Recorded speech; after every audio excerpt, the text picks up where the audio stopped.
கமலஹாசன் பெரியார் பேசின விஷயங்களுக்கு சப்போர்ட் பண்ணாருன்ற விஷயம் நம்ம எல்லாருக்குமே தெரியும். பெரியார பின்பற்ற ஆட்சி தான் இங்க நடக்குதுன்ற விஷயம் நம்மளுக்கு எல்லாருக்குமே தெரியும். ஆனா பெரியார் சொன்ன விஷயங்கள்லாம் இங்க ஃபாலோ பண்றாங்களான்னு கேட்டா அதுல ஒரு டவுட் தான்.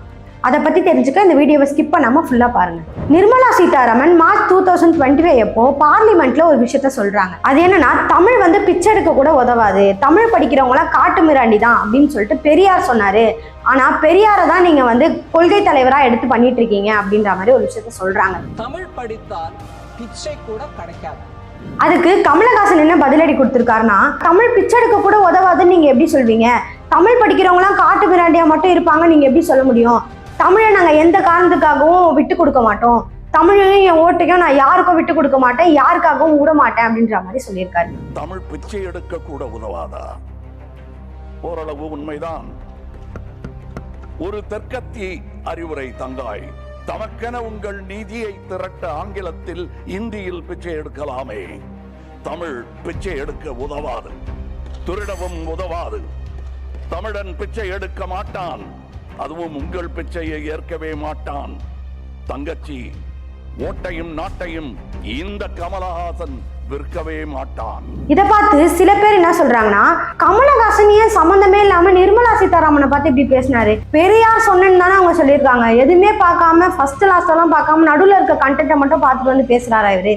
அதுவும் ஃபர்ஸ்ட் பார்லிமெண்ட்ல ஸ்பீச் கொடுக்குறாரு, அவர் இப்படியா பேசுவாரு அப்படின்ற மாதிரி ஒரு சைடு சொல்றாங்க. இன்னொரு சைடு என்ன சொல்றாங்கன்னா, பெரியார் சொன்ன விஷயங்களை அவங்க சொன்னாங்களே, அதனால்தான் அவரை தாக்கி பேசுறாரு அவரு அப்படின்ற மாதிரி சொல்றாங்க. பெரியார் என்ன காரணத்துக்காக அப்படி சொன்னாருன்ற விஷயம் சொல்லியிருக்காங்க. அவர் என்ன காரணத்துக்காக சொன்னார்னா, பிற்போக்குத்தனத்தை ஒழிக்கணும், அறிவியலா கொஞ்சம் கொண்டு வரணும், அதனால மட்டும்தான் தமிழை வந்து காட்டு மிராண்டி மொழி அப்படின்ற மாதிரி அவர் சொல்லியிருந்தாரு. இதை இவங்க தப்பா புரிஞ்சுக்கிட்டு இந்த மாதிரி பேசுறாங்க அப்படின்னு ஒரு சைடு உள்ளவங்க சொல்றாங்க.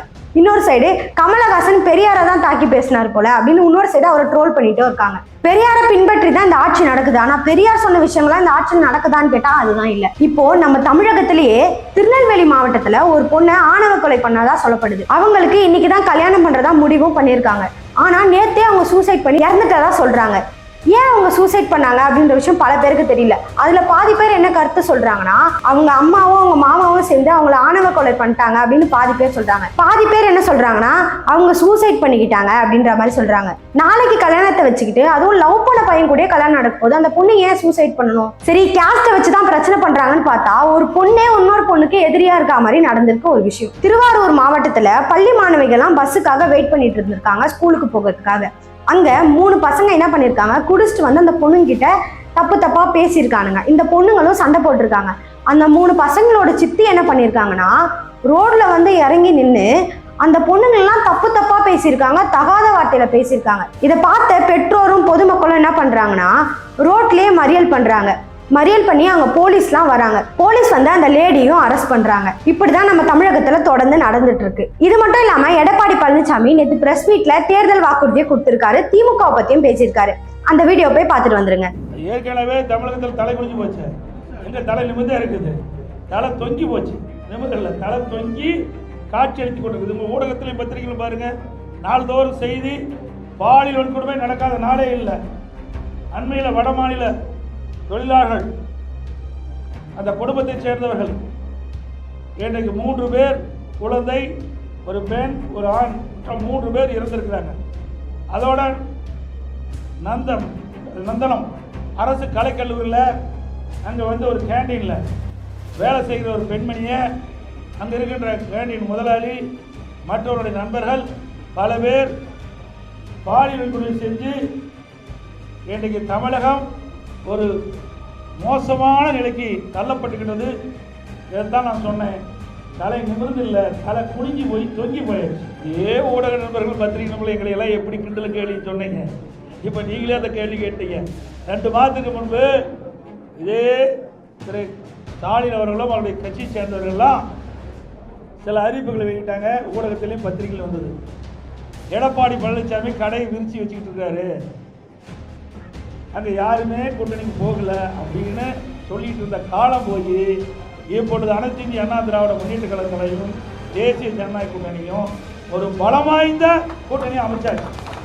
இந்த கூட்டணியில் இன்னைக்கு அதிமுக, பாரதிய ஜனதா, பாட்டாளி மக்கள் கட்சி மற்றும் டிடிவி அவர்களுடைய அம்மா மக்கள் முன்னேற்ற கழகம்லாம் இணைஞ்சிருக்குது. இன்னும் சில கட்சிகள் இணை இருக்கின்றன.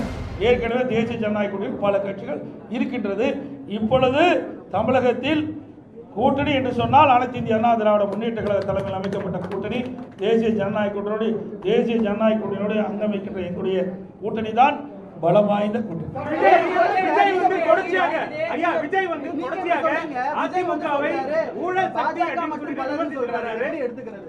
ஏங்க அவரு வெளியில் வந்து பொது வெளியில் வந்து பார்த்தா தாங்க தெரியும்.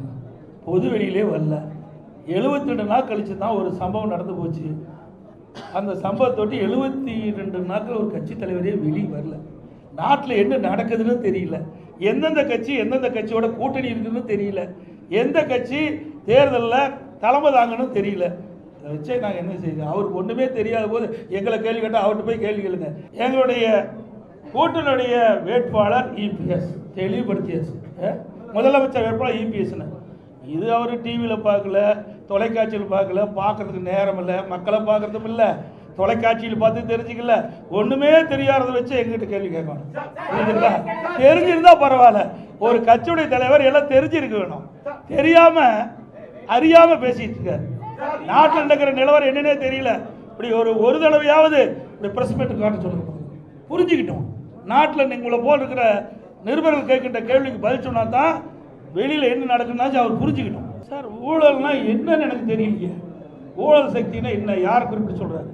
நீங்களா ஒரு கற்பனை பண்ணிக்கிட்டு இவர் தான் சொல்கிறீங்க. தீய சக்தி ஊழல் சக்தி யாரை குறிப்பிட்டு சொல்கிறாரு? குறிப்பிட்டு சொன்னால் தானே சொல்ல முடியும். எங்களெல்லாம் ஊழல் சொல்கிறதுக்கு வழியே கிடையாது. மாண்பு அம்மா அவர்களை ஏற்றுக்கிட்டார். ரோல் மாடல் அம்மா பேர் சொன்னாரா இல்லையா? புரட்சித் தலைவர் எம்ஜிஆர் மாண்பு அம்மா ரோல் மாடல் சொல்லியாச்சு. எங்களுடைய அதிமுக ஆட்சி நான் முதலமைச்சராக இருக்கும்போது என் மீது ஊழல் குற்றச்சாட்டு சொல்லி நீதிமன்றம் போய் நீதிமன்றத்தில் நிரபராதின்னு வந்திருக்கிறேன். எப்படி ஊழல் சொல்ல முடியும்? யார் கூட வச்சிருக்கிறாரு? அவர் கூட அதிமுக ஒருத்தர் வெளியில் போய் ஊழல் அந்த யார் உங்களுக்கு சேர்ந்திருக்கான்னு தெரியும். நான் பெயர் சொல்ல விரும்பலை. தாவேக்காவில் போய் சேர்ந்திருக்காரு. அவர் ஊழல் குற்றச்சாட்டு புரிஞ்சு ஜெயிலிருந்து வெளியே வந்தவர். வந்தாரா இல்லையா?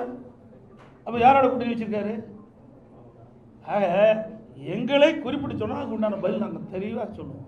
நிறைய பதில் இருக்குது எங்களுக்கு. ஒன்றும் பதில் இல்லாதெல்லாம் இல்லை. இது பொன்விழா கண்ட கட்சி 31 ஆண்டு காலம் ஆட்சி புரிந்த கட்சி. நீங்கள் 31 ஆண்டு காலம் ஆட்சி புரிந்த கட்சிங்க.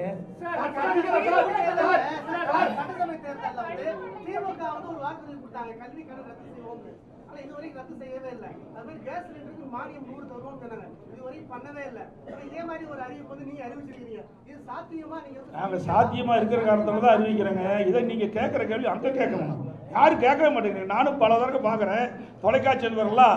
அவர் நடந்து போகும்போது முக்கியமான கேள்வி கேட்க மாட்டேங்கிறீங்க. ஒரு அப்படியே ஏதோ சொல்லிக்கிளி கொடுத்து கேள்வி கேட்கல நமக்கு தெரியல. ஆனால் இந்த கேள்வி அங்கே கேட்க வேணும். எங்களை பொறுத்த வரைக்கும் நான் கொடுக்கப்பட்ட வாக்குறுதியை பெரும்பாலும் நிறைவேற்றி கொண்டு தான் இருக்கிறேன். அதில் எந்த மாறுபட்ட கருத்தும் கிடையாது. எங்களுடைய தலைவர்கள் ஏற்கனவே எங்களுடைய தலைவர்கள் இருந்தாங்க. புரியுதுங்களா?